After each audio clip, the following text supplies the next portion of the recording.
Official agency records. Unaltered visual proof. Transparent enforcement. This is Bodycam incident reports. Ma'am, I told you to leave. You're loitering. Stand up, now. This is a public park. I'm safe. That is not a crime. You fit the description. I'm giving you a lawful order. No, officer. You're profiling me and you're being recorded. Last warning. Get up or you're going in cuffs. Then do it, but this moment will end your career. The voice was sharp nasal and dripping with an unearned authority that shattered the peaceful afternoon silence. Dr. Eleanor Vance didn't look up immediately. At 72 years old, she had learned that patience was not just a virtue, but a tactical advantage. She kept her eyes fixed on the hardcover book in her lap, her fingers resting gently on the page she was reading. She was sitting on a wrought iron bench in the center of Heritage Square, a beautifully manicured public park in an upscale suburb of Savannah, Georgia. The sun was high and warm, filtering through the Spanish moss of the live oaks, casting dappled shadows on the pavement. Eleanor took a slow breath, savoring the scent of the blooming azaleas before she finally raised her head. Standing over her was Officer Kyle Braden. He looked young, painfully young to be holding so much power. He couldn't have been more than 28, with a high and tight haircut and sunglasses that hid his eyes but couldn't hide the sneer on his face. His hand rested casually yet threateningly on his belt, inches from his taser. "I believe you are mistaken, officer," Eleanor said, her voice a rich, calm contralto that had commanded rooms far more intimidating than a public park. "I am not loitering, I am reading, and the last I checked, reading in a public square on a Tuesday afternoon is not a violation of any city ordinance." Braden shifted his weight, clearly annoyed that she hadn't immediately scrambled to obey him. He was used to people, especially people who looked like Eleanor, jumping when he barked. He stepped closer, invading her personal space, his shadow falling over her book. "We've had complaints," Braden lied. His voice dropped an octave, trying to sound menacing. "Reports of a vagrant bothering passers-by. You fit the description. Elderly black female sitting around doing nothing. Now I'm not going to ask you again. Get your bags and get out of this district." Eleanor looked at the bags he was referring to. It was a single high-quality leather tote bag sitting next to her on the bench. Inside was a bottle of water, her reading glasses case, and a scarf. It was hardly the bindle of a drifter. She looked back at Braden, her expression unreadable. She wasn't scared. She wasn't trembling. She was analyzing him with the precision of a surgeon looking at a tumor. "Officer, I am a resident of this community," Eleanor stated firmly. "I pay the taxes that fund your salary and maintain this bench. I am not a vagrant and I have bothered no one. In fact, you are the one disturbing the peace. I suggest you walk away and find some actual police work to do." It was the wrong thing to say to a man like Kyle Braden. His face flushed a deep crimson. To him, this wasn't a conversation. It was a challenge to his dominance. He saw an old black woman in a cardigan and sensible shoes, and he assumed she was powerless. He had absolutely no idea that the woman he was trying to intimidate had spent 40 years staring down generals, senators, and foreign dignitaries without blinking. "Listen to me," Braden snapped, pointing a finger in her face. "You don't tell me what to do. You're being disorderly. I'm giving you a lawful order to disperse. If you don't leave right now, things are going to get ugly. Do you understand?" Eleanor closed her book slowly. The snap of the cover closing sounded like a gavel striking a sounding block. "I understand perfectly, officer. I understand that you are profiling a senior citizen based on bias rather than facts. And I understand that you are about to make a decision that will define the rest of your life. I am not moving." The air in the town square seemed to thicken with tension. What had been a lazy afternoon was rapidly transforming into a spectacle. Passers-by, who had previously been ignoring the woman on the bench, slowed their pace. A middle-aged woman walking a golden retriever stopped about 30 feet away. A man in a business suit paused near the fountain, and inevitably the smartphones came out. Officer Braden noticed the audience, but instead of de-escalating it, only fueled his need to assert control. He couldn't be seen backing down to an old lady in front of the citizens he was supposed to be protecting. He squared his shoulders, his thumbs hooking into his tactical vest. "Let me see some identification," Braden demanded, his voice loud enough for the onlookers to hear. "Right now." "Am I being detained?" Eleanor asked. She didn't reach for her purse. She kept her hands clearly visible on her lap, interlaced over her book. "You are being detained for investigation of loitering and disorderly conduct," Braden said, reciting the words as if they were a magic spell that granted him unlimited power. "Now, ID, pass it over." "I am happy to provide identification to clear up this misunderstanding," Eleanor said, her voice remaining level, cutting through Braden's aggression like a knife through water. "However, I want to state for the record and for the cameras that are currently recording you that this is an unlawful detention. You have no reasonable suspicion that a crime has been committed. Sitting on a bench is not a crime." "Stop with the law school lecture and give me the ID," Braden shouted. Eleanor reached into her leather tote with deliberate slowness. She moved with the grace of someone who knew that sudden movements could be fatal when dealing with an agitated officer. She pulled out a slim, expensive wallet. But Braden didn't wait for her to open it. He was too impatient, too eager to prove he was in charge. "Stand up," he ordered. "Stand up and turn around." "I have my identification right here, officer," Eleanor said, holding the wallet out. "If you look at it, you will see that I live 3 streets over on Magnolia Drive. You will see that I belong here." Braden slapped the wallet out of her hand. The sound of the leather hitting the pavement was shocking. The wallet skidded across the brick walkway, coming to rest near the officer's boot. The crowd gasped audibly. The woman with the golden retriever covered her mouth. The man in the suit took a step forward, then hesitated. "I didn't ask for your wallet." Braden hissed, his face inches from hers. "I told you to stand up. You are failing to comply with a lawful order. You are resisting." "I am sitting," Eleanor said, her eyes locking onto his behind his sunglasses. "I am 72 years old. I have arthritis in my knees. I am offering you proof of my residence. You are choosing to ignore it because it doesn't fit the narrative you've created in your head.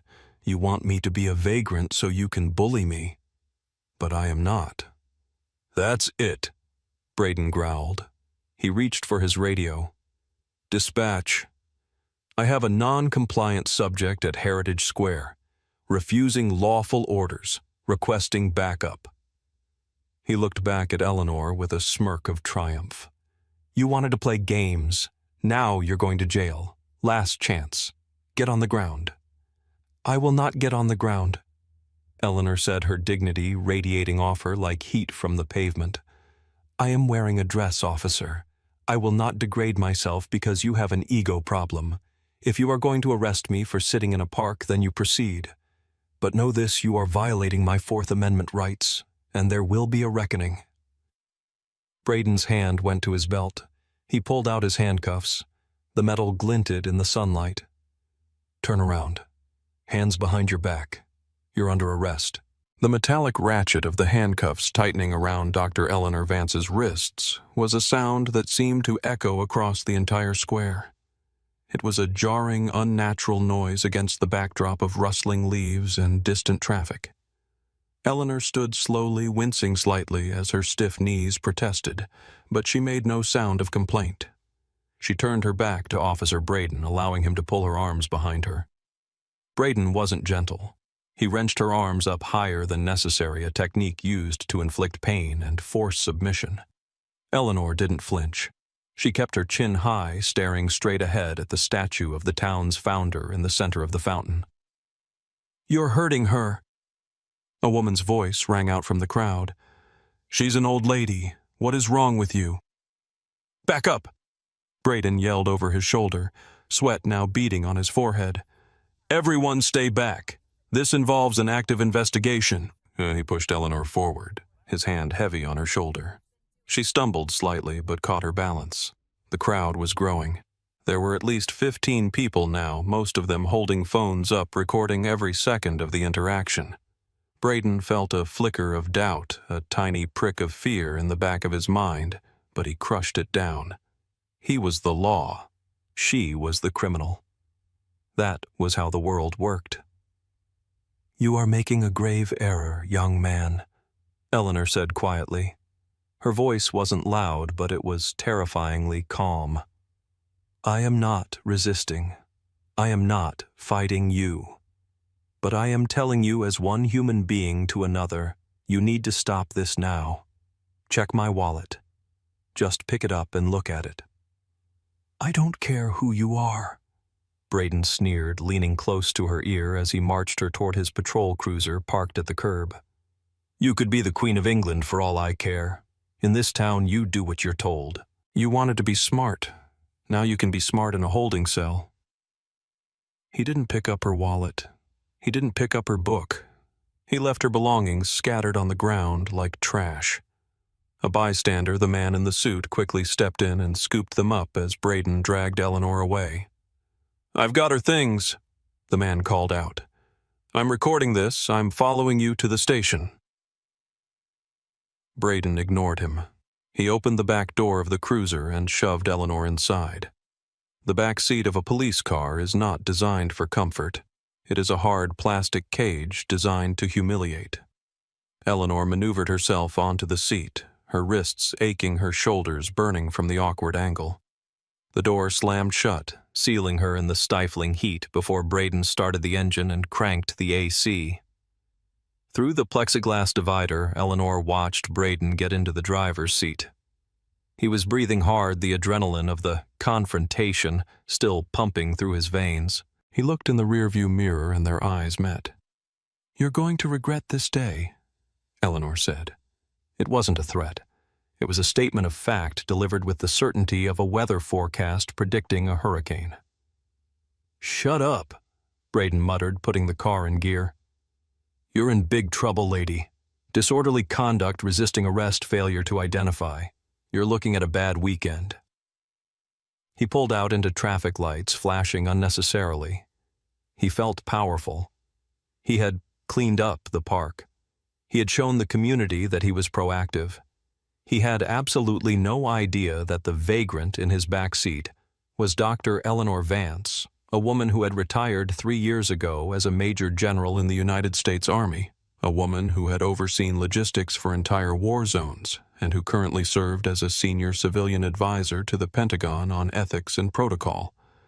He didn't know that the mayor was hosting a dinner in her honor that very evening. Officer Braden drove toward the precinct, convinced he had done his job. He was driving straight into a buzzsaw, and he didn't even see the teeth. The ride to the precinct took 15 minutes. It was 15 minutes of silence. Eleanor sat perfectly still in the back, utilizing breathing techniques she had learned decades ago to manage stress in high-pressure environments. She wasn't focusing on the pain in her wrists or the indignity of the situation. She was memorizing details: the time on the dashboard clock, the speed he was driving, the fact that he was texting on his personal phone while operating the vehicle. Every detail was filed away in her steel-trap mind. When they arrived at the station, Braden hauled her out of the car. He marched her through the back entrance, past the secured garage, and into the processing area. The station was busy with the midday shift change. Officers were swapping gear, drinking coffee, and chatting. The chatter died down as they saw Braden dragging a well-dressed, elderly black woman in handcuffs. "What do you have there, Braden?" The question came from the intake desk. Sergeant Thomas Miller was a 55-year-old veteran of the force. He had thick gray hair, a weary face, and eyes that had seen everything. He was the kind of cop who de-escalated fights with a look, not a gun. He looked at Eleanor, then at Braden, and his eyebrows knit together in confusion. "Disorderly conduct, loitering, resisting," Braden announced proudly, steering Eleanor toward the bench where suspects were searched. Found her causing a scene in Heritage Square, refused to ID, tried to incite a crowd. Miller looked at Eleanor. He saw the quality of her clothes. He saw the way she held herself erect, defiant, dignified. He saw the handcuffs digging into her thin wrists. "Take those cuffs off her," Miller said quietly. "Sarge, she's non-compliant," Braden argued. She needs to be processed. I said take them off, Kyle. Miller's voice had an edge to it now. She's 70 years old. She's not going to karate chop us. Uncuff her. Now. Braden huffed, rolling his eyes, but he obeyed. He unlocked the cuffs. Eleanor brought her hands forward, rubbing her wrists where red welts were already forming. She didn't say a word. She simply looked at Sergeant Miller and nodded once in thanks. Ma'am, I need to inventory your personal effects. Miller said, his tone respectful. Do you have ID on you? The officer left my purse in the park, Eleanor said calmly. However, a kind gentleman picked it up. He might be outside. Just then, another officer walked in from the lobby entrance carrying the leather tote bag. Sarge, some guy outside dropped this off. Said it belongs to the lady Braden just brought in. Said he has video of the arrest and wants to file a complaint. Miller took the bag. Thank you. He set it on the counter. Ma'am, may I? Please? Eleanor said. Miller opened the bag. He pulled out the hardcover book, a biography of Thurgood Marshall. He pulled out the reading glasses. Then he found the wallet. He opened it to find her driver's license. Eleanor Vance, Miller read. The name sounded familiar, but he couldn't place it. He flipped the flap of the wallet to check for other ID. His breath hitched in his throat. Behind a clear plastic window was a Department of Defense identification card. It wasn't a standard dependent ID. It was a blue retiree card with the rank clearly printed Major General. Behind that was another card, a white access badge for the Pentagon with Level 5 security clearance, printed in bold red letters. Miller stared at the cards. His blood ran cold. He looked up at Eleanor, his eyes wide. Then he looked at Braden, who was leaning against the wall looking bored and scrolling through his phone. Braden, Miller whispered. It was a harsh, strangled whisper. Yeah, Sarge. Come here, Miller commanded. He turned the wallet so Braden could see it. Look at this. Braden leaned in, squinting. So, military ID, probably her husband's. It has her face on it, you idiot, Miller hissed. It says Major General. Do you know what a Major General is? That's 2 stars. She outranks the Chief of Police. She outranks everyone in this building. She probably knows the President. Braden blinked. He looked at the card, then at Eleanor. For the first time, the arrogance cracked.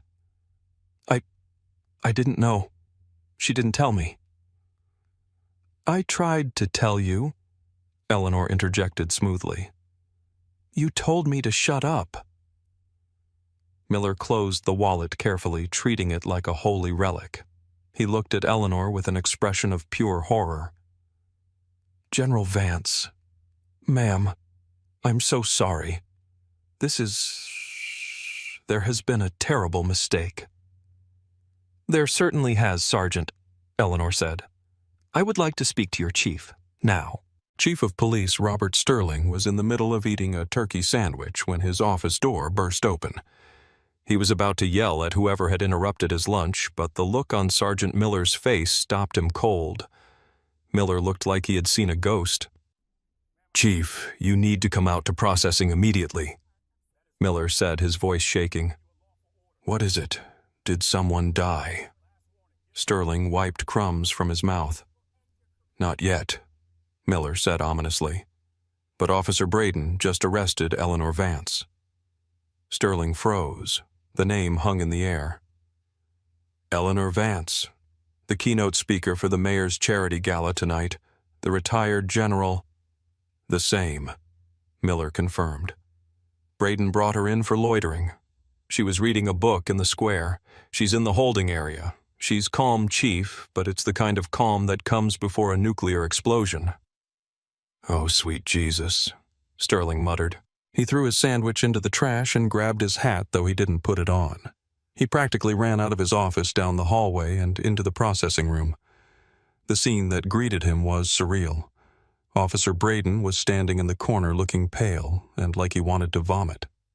Eleanor Vance was sitting on a metal chair, her posture perfect, rubbing her wrist. She looked like a queen holding court in a dungeon.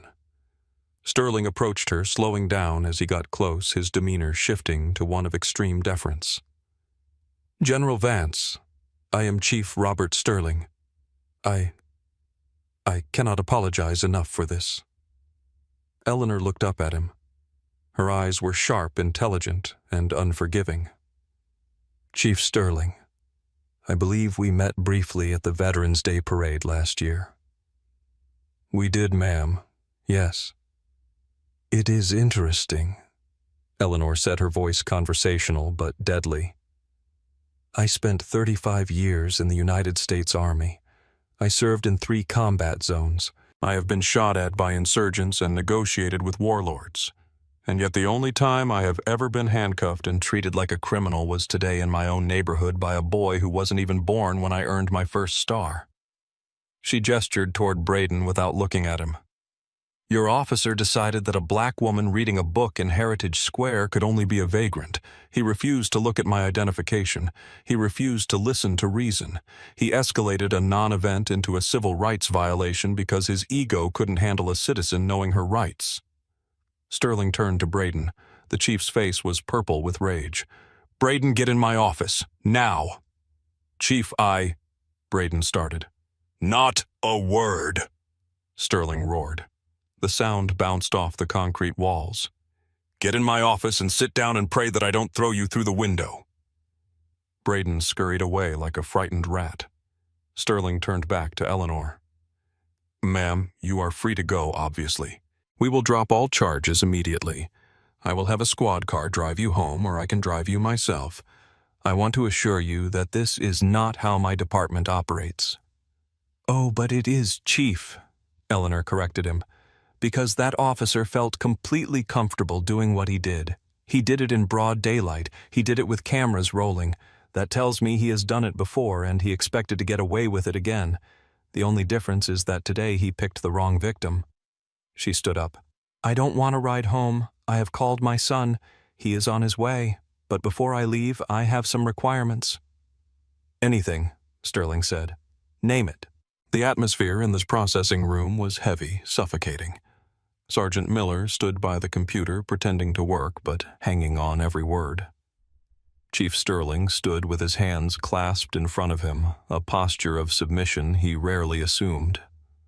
"First," Eleanor said, holding up one finger, "I want the body camera footage. Not just the video, but the audio. I want the dash cam footage from his cruiser, and I want the footage from the security cameras in the square. I want all of it preserved immediately.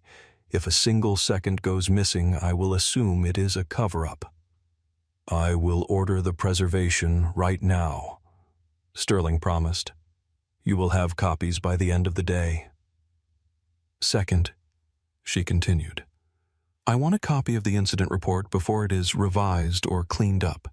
I want to see exactly what Officer Braden wrote to justify dragging a 72-year-old woman out of a public park." "You'll have it," Sterling nodded. "And third," Eleanor stepped closer to the chief, "I am going to the hospital to have these wrists documented. Then I am going to meet with my attorney. I will be filing a federal lawsuit under Title 42, Section 1983 for deprivation of civil rights. I am not doing this for the money, Chief. I am doing it because if he did this to me, a major general with resources, I can only imagine what he has done to the teenagers and the working-class people of this town who don't have the power to fight back." Sterling swallowed hard. He knew she was right.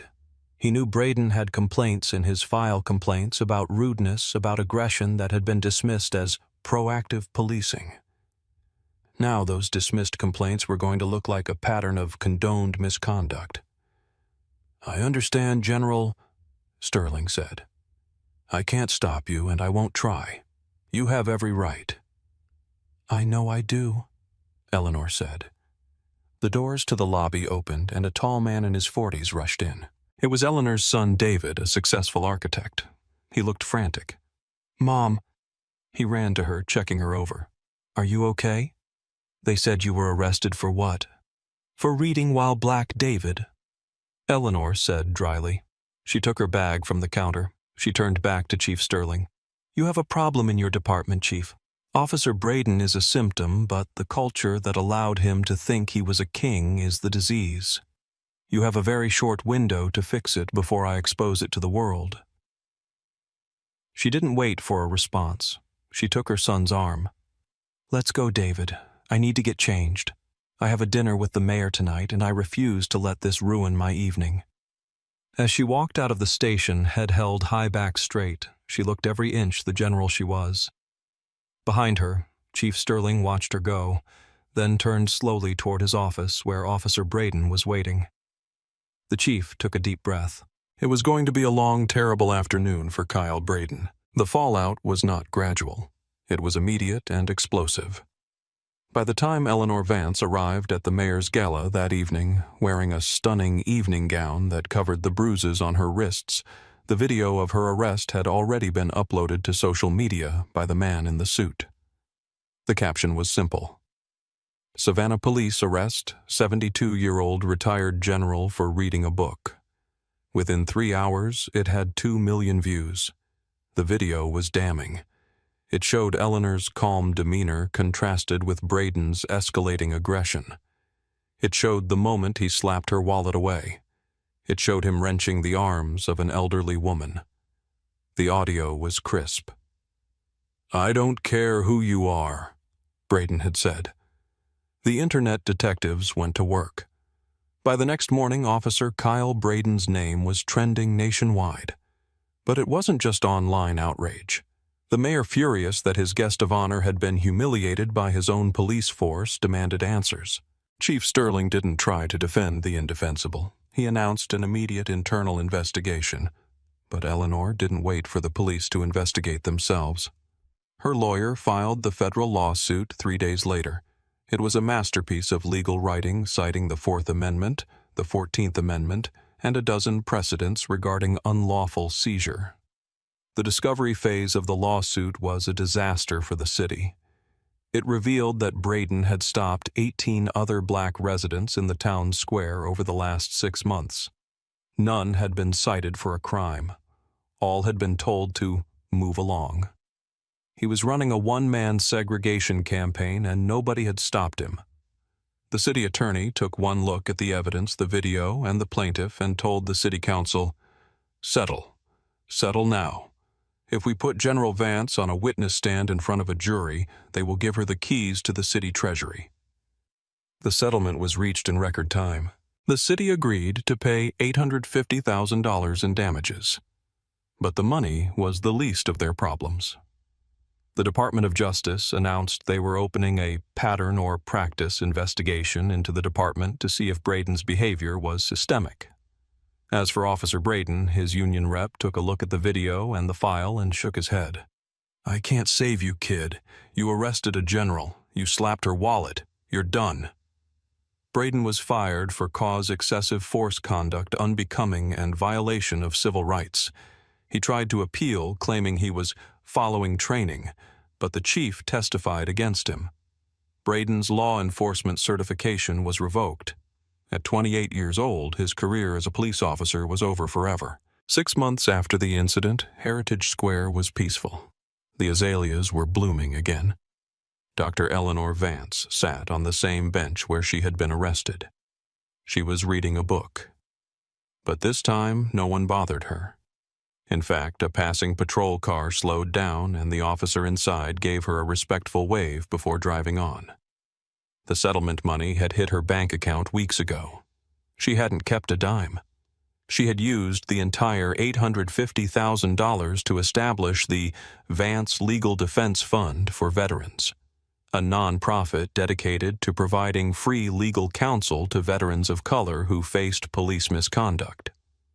Kyle Braden had left town. Rumor had it he moved to another state working construction, unable to find a job in security because a simple Google search of his name brought up the video of him abusing an elderly woman. He had become a cautionary tale in police academies across the country.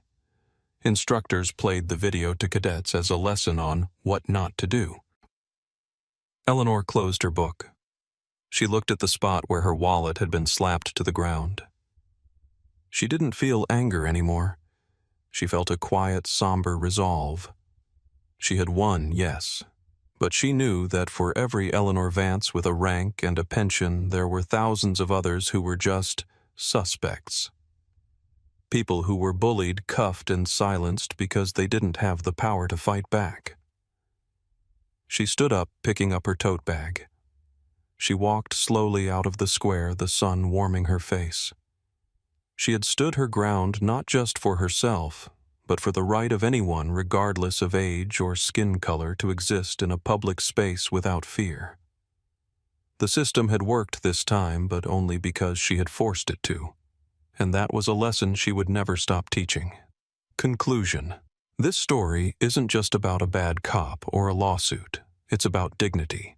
It's about the respect we owe to our elders and the terrifying speed at which bias can strip a person of their rights.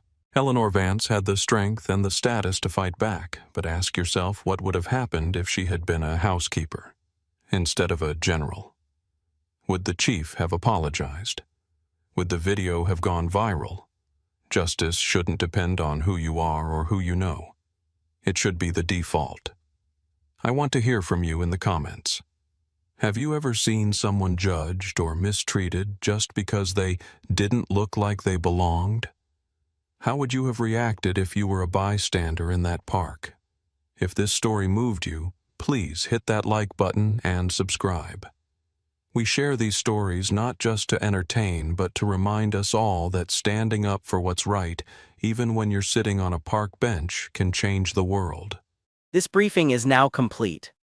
For more factual case reviews, please like and subscribe. Thanks for watching Bodycam Incident Reports.